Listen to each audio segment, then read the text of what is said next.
बेटी का नाम पर बेटों का नाम नहीं, माँ की प्रॉपर्टी में क्यों?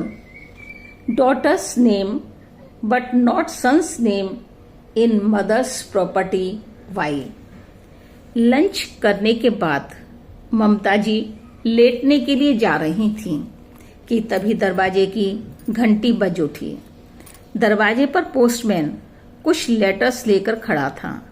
सभी लेटर्स टेबल पर रखे और दोबारा सोने की सोचने लगी। लेकिन यदि एक बार नींद में विघ्न आ जाता है तो दोबारा आना बहुत कठिन होता है और वह सोचने के बजाय उठकर बैठ ही गईं। सभी लेटर्स को देखा। 2 लेटर्स पर नजर रुक गई। एक लेटर के ऊपर उनका नाम लिखा था और भेजने वाले के स्थान पर मदन का नाम लिखा हुआ था।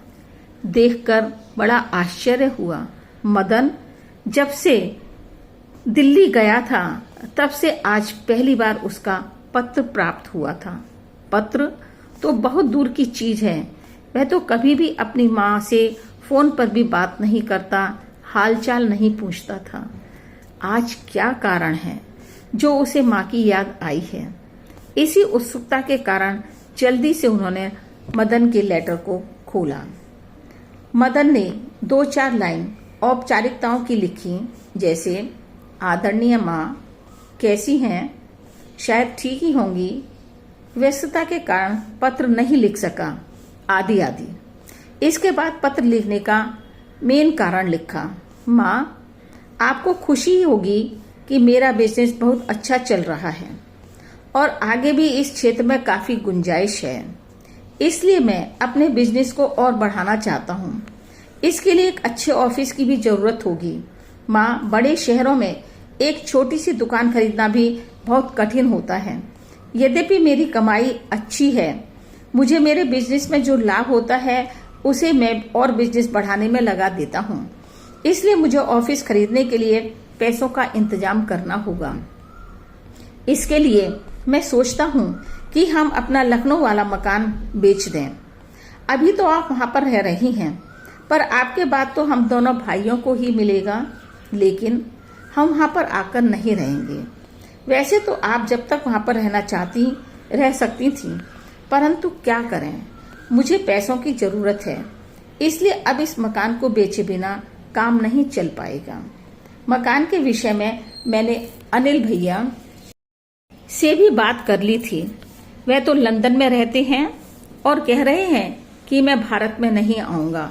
वे वहां पर अच्छे से बस चुके हैं और उनको इस प्रॉपर्टी में भी कोई इंटरेस्ट नहीं है।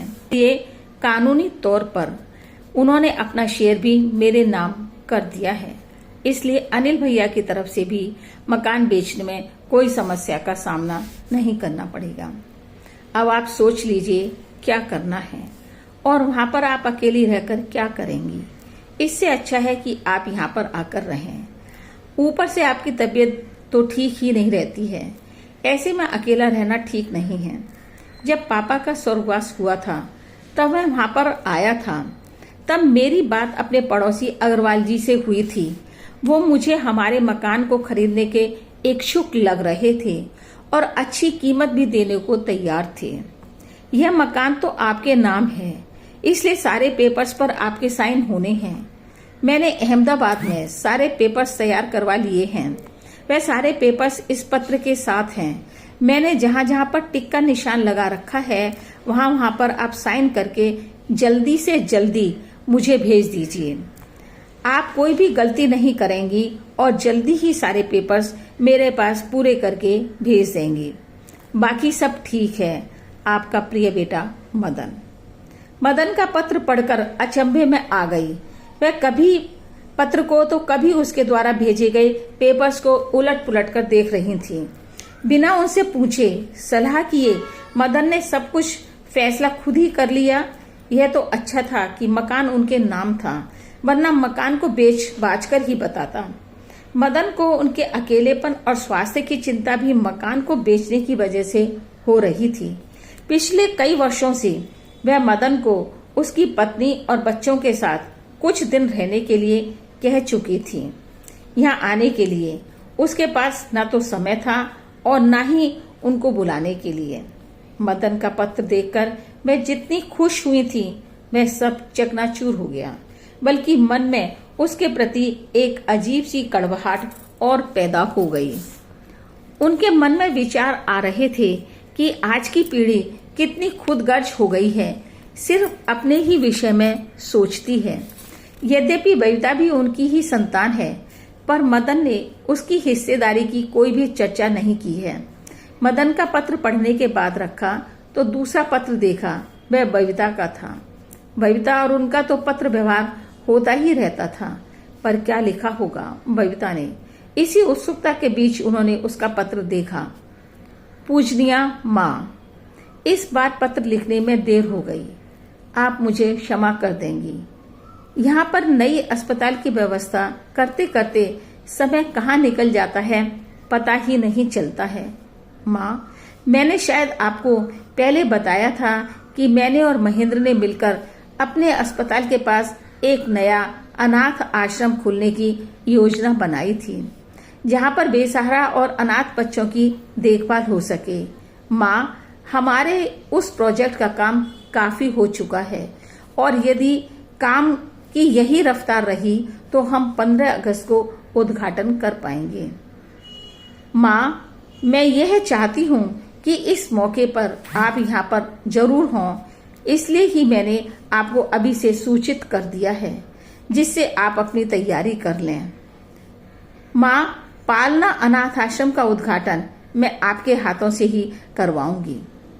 माँ, पिछले 30 सालों से आपने जो मुझे प्यार और स्नेह दिया है, उसका ऋण मैं आजीवन भी नहीं चुका पाऊंगी। आपने मुझे अपनाकर जो मेरा जीवन संवारा, उसके लिए मेरा मन हमेशा आपका एहसानमंद रहेगा। माँ, मैं भी यही चाहती थी कि किसी अनाथ को सहारा दूं, जैसा कि आपने मुझे दिया। जिस दिन आप पालना का उद्घाटन करेंगी, वह दिन मेरे जीवन का बहुत महत्वपूर्ण दिन होगा। आपके 65वें जन्मदिन पर मेरी और मोहित की तरफ से यह एक छोटा सा उपहार है। माँ, अब मैं बड़ी बेसब्री से आपके आने का इंतजार कर रही हूँ। बबीता का पत्र इतना अपनेपन से भरा हुआ था कि मैं भावुक हो गई। देखो, एक पत्र था मदन, जिसमें वह पैसे लेने की ही बात करता रहा। दूसरी तरफ बबीता का पत्र आत्मीयता से भरा।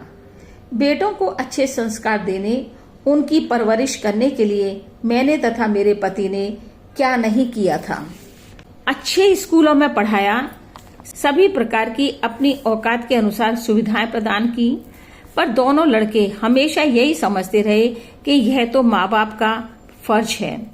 बबीता का पत्र हर शब्द में उनके प्रति आदर, सम्मान, श्रद्धा व्यक्त कर रहा था। बबीता का पत्र इतना अधिक हृदय स्पर्शी था कि उसे पढ़कर एक बार मैं मदन के पत्र को भूल ही गई। पता नहीं क्यों आज मेरा मन अतीत के पन्नों को पलटने का कर रहा है। पिछले कुछ साल जीवन में बहुत परिवर्तन ला गए। बबीता का उनके जीवन में पदार्पण अचानक से हुआ। उस समय ममता जी सरकारी अस्पताल में महिला रोग चिकित्सक थीं। उसी समय में उनका मिलना कांता से भी हुआ। बचपन में कांता और ममता जी एक ही कॉलोनी में रहा करते थे। कांता उनसे करीब 10 साल छोटी थी, इसलिए दोस्ती तो नहीं कह सकते हैं, फिर भी दोनों परिवारों में आपस में अच्छे रिश्ते थे। मुकेश जी से शादी के बाद ममता जी कोटा आ गईं। बाद में कांता शादी होकर कहीं और चली गई, जिसका मुझे पता नहीं था। एक दिन कई सालों के बाद कांता मरीज के रूप में मेरे सामने आई। ममता जी उसे पहचान नहीं पाई। कांता बड़ी पतली दुबली, सुंदर नाजुक सी लड़की 10 सालों में कितनी बदल गई थी। कांता को भी इस बात का एहसास नहीं था कि उसका ट्रीटमेंट करने वाली डॉक्टर उसकी परिचित होंगी। दोनों एक दूसरे को पहचानने की कोशिश कर रहे थे। फिर कांता से बात हुई तो सारी पिछली बातें याद आ गईं। कांता को 4था महीना चल रहा था, पर वह बहुत कमजोर और एनीमिक लग रही थी। कांता ने बताया कि पिछले 4 सालों में वह 2 बेटियों को जन्म दे चुकी है और एक बार अबॉर्शन हो चुका है और अब फिर से गर्भवती थी। कांता से उन्होंने उसकी परेशानी का कारण जानना चाहा। कांता ने कहा, 2 बेटियां होने के कारण सास और पति हर समय परेशान करते रहते हैं। इस बार अल्टीमेटम दिया हुआ है कि अगर लड़की हुई तो घर में नहीं रखेंगे मुझे। कांता की इस कहानी ने मुझे सोचने को मजबूर कर दिया। मैं ममता जी को कह रही थी कि अगर लड़की है तो वे उसका गर्भपात कर दें, नहीं तो उसे अपना घर छोड़ना पड़ेगा। परंतु बिना जांच करे कुछ भी कह पाना कठिन था। जांच करने के बाद उन्हें पता चला कि 4.5 महीने का गर्भ है, जिसका गर्भपात नहीं किया जा सकता है। ममता जी ने कांता को समझाते हुए कहा कि सास और पति का दबाव मानसिक रूप से ज्यादा है, तो वह एक लास्ट चांस और ले लें, हो सकता है कि फिर बेटा हो जाए। पहले तो कांता यही कह रही थी कि आप अबॉर्शन कर दें, पर जब ममता जी ने कहा यह असंभव है तो फिर समझाया तो वह कुछ मानने को तैयार हुई। अगर आगे कोई परेशानी हो तो मेरे पास बिना किसी संकोच के आ जाना।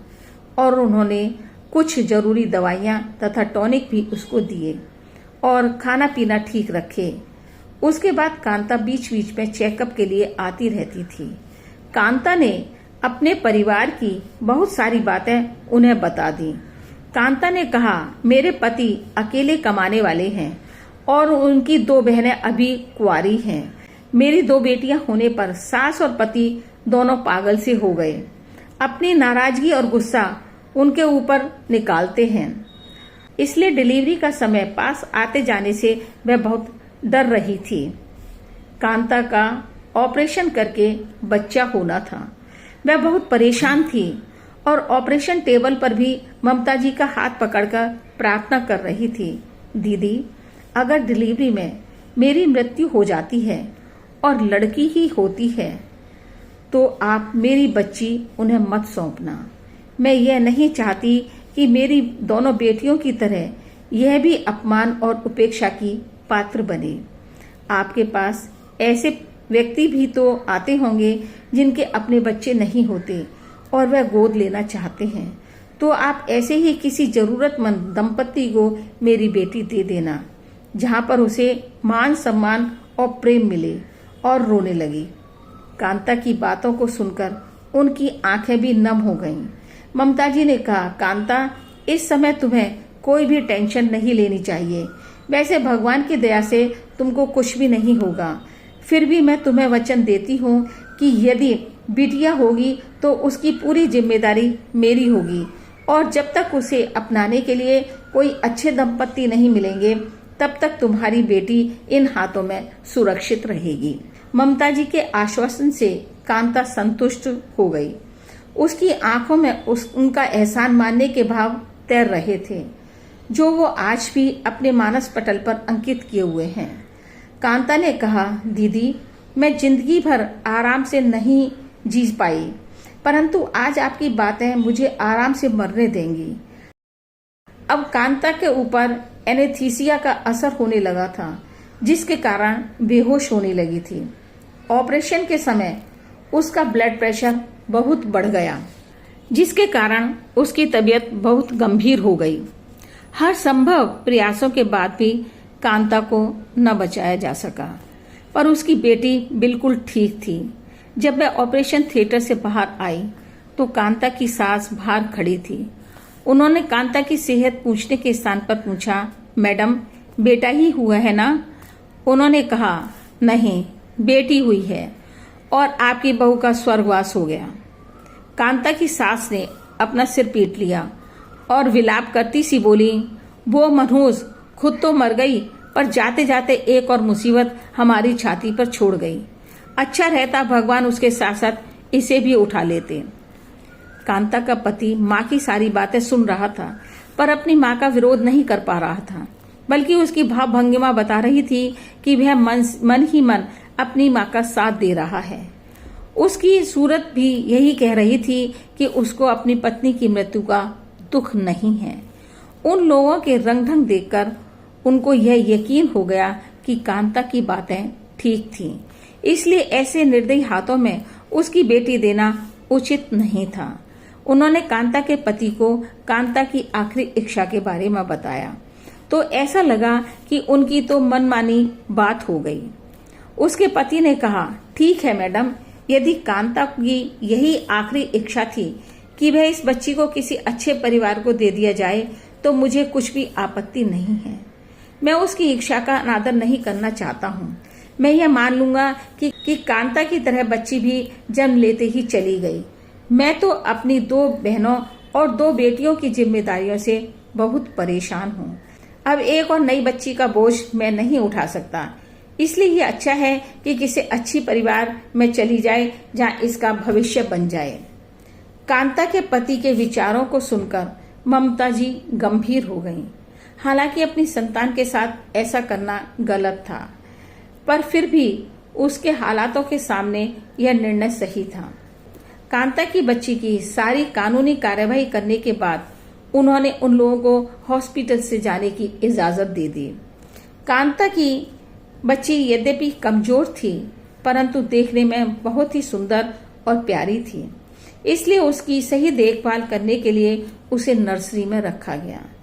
हॉस्पिटल से घर आने पर ममता जी का मन नहीं लग रहा था। बार बार उस बच्ची का और कांता का चेहरा उनकी आंखों में घूम रहा था। जब तक वह बच्ची किसी सुरक्षित हाथों में नहीं चली जाती तब तक उन्हें भी चैन नहीं मिलेगा। ममता जी के पति ने परेशान देखकर पूछा, क्या बात है? उन्होंने कहा, कुछ भी नहीं, बस कुछ हॉस्पिटल की समस्या है। दूसरे दिन हॉस्पिटल में पहुंचकर वह बच्ची के पास नर्सरी में गई। उनको बच्ची के पास देखकर और कुछ नर्सें भी उधर आ गईं। सब कहने लगी, मैडम कितनी सुंदर और प्यारी बच्ची है, इसे तो कोई भी गोद ले सकता है।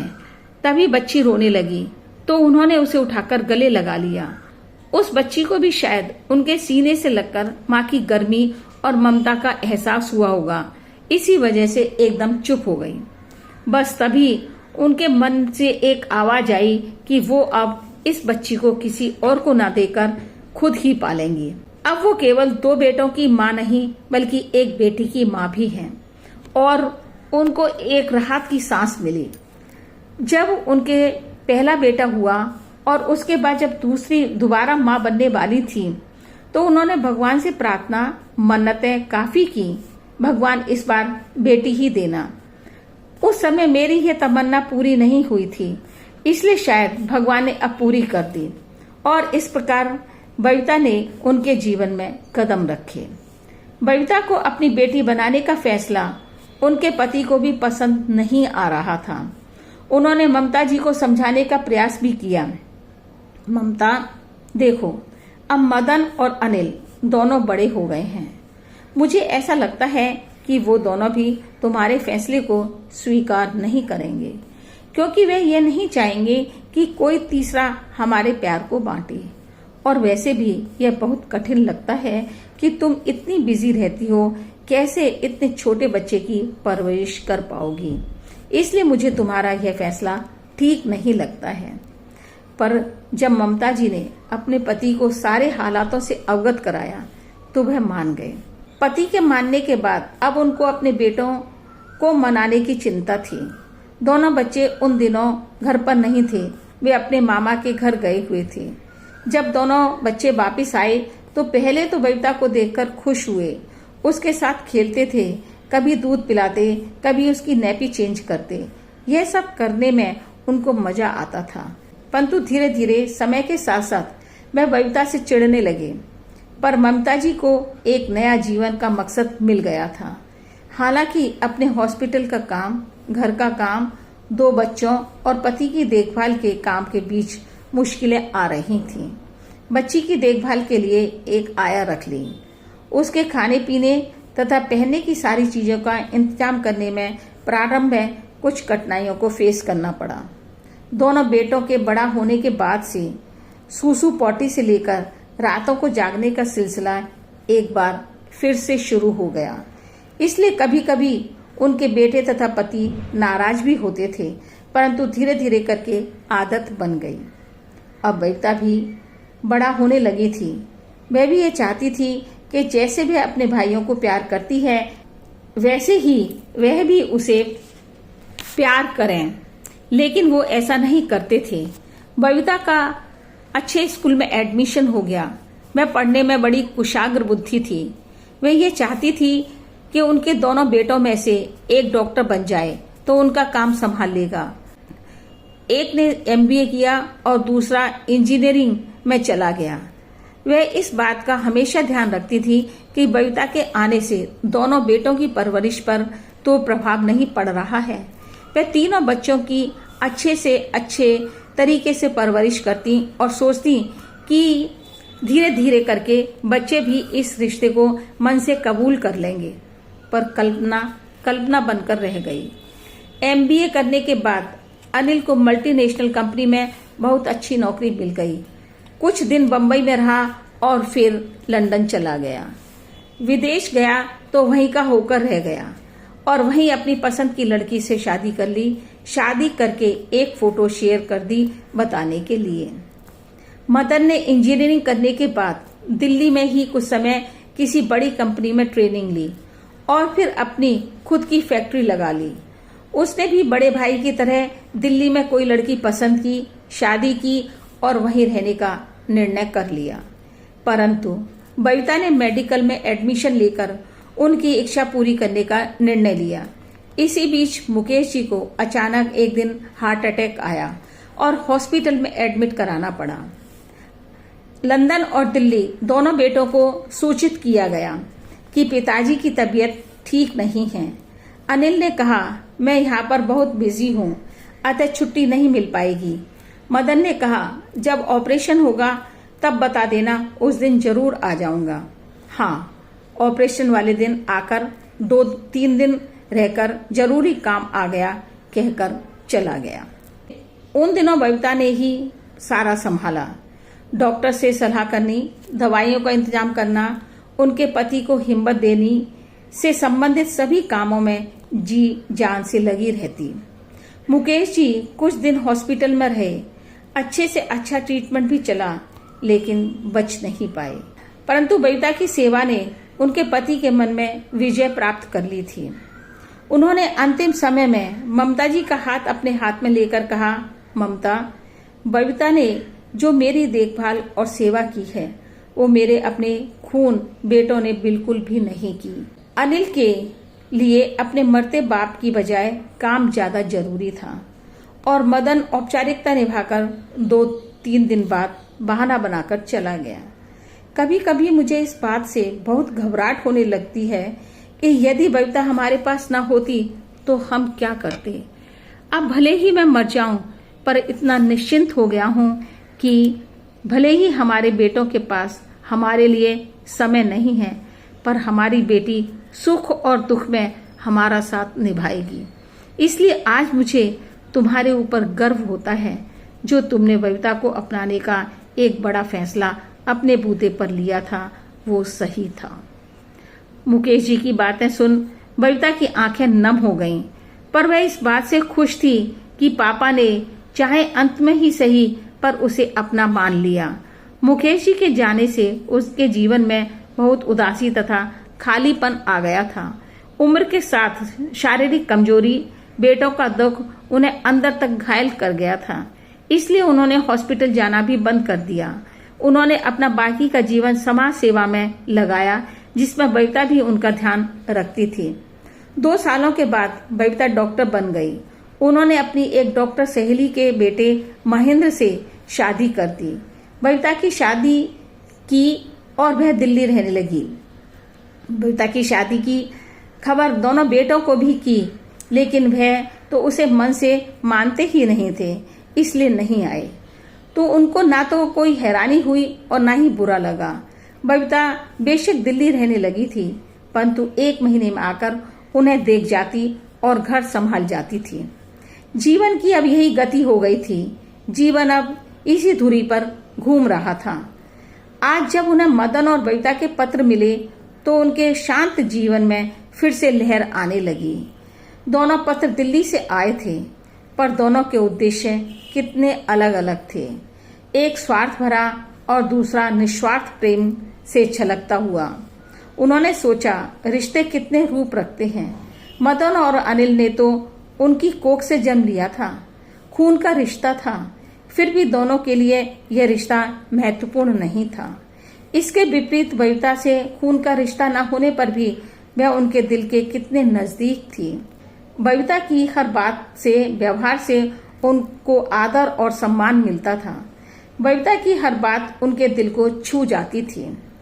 सब लोग कहते हैं खून का रिश्ता सब कुछ होता है, लेकिन उन्हें लगता था कि मन के रिश्ते से बड़ा कोई भी रिश्ता नहीं होता है। ममता जी ने अपने बेटे के द्वारा भेजे मकान के पेपर्स एक बार देखे तथा उन्हें फाड़कर डस्टबिन में डाल दिए और अपने वकील को फोन करके कहा कि मुझे अपना मकान अपनी बेटी के नाम करना है। फोन करके ममता जी ने एक चैन की सांस ली, जैसे सारे कर्ज बोझ से आज वे आजाद हो गई हों। क्यों माँ की प्रॉपर्टी पर बेटी का नाम? क्योंकि वो सिर्फ वारिस नहीं है, विश्वास का नाम है, विश्वास का नाम। सहेजा सवारा जीवन भर जिस धन को, सौंपा उसे जिसने बांधा उसके मन को, सौंपा उसे जिसने बांधा उसके मन को। न देखी जात न देखा खानदान, न देखी जात न देखा खानदान, बेटी गोद ले किया उसका पूरा सम्मान, किया उसका पूरा सम्मान। डॉक्टर माने गोदली बेटी, डॉक्टर माने गोदली बेटी को दे प्रॉपर्टी, रचा इतिहास, दिखाया उसने नारी, कर सकती है कुछ भी कमाल, कर सकती है कुछ भी कमाल। समझा गई पूरी दुनिया को जाते जाते, समझा गई पूरी दुनिया को जाते जाते, बेटी का भी हक है जीने का, सिर उठा के, सिर उठा के, बेटी का भी हक है जीने का, सिर उठा के, सिर उठा के, सिर उठा के।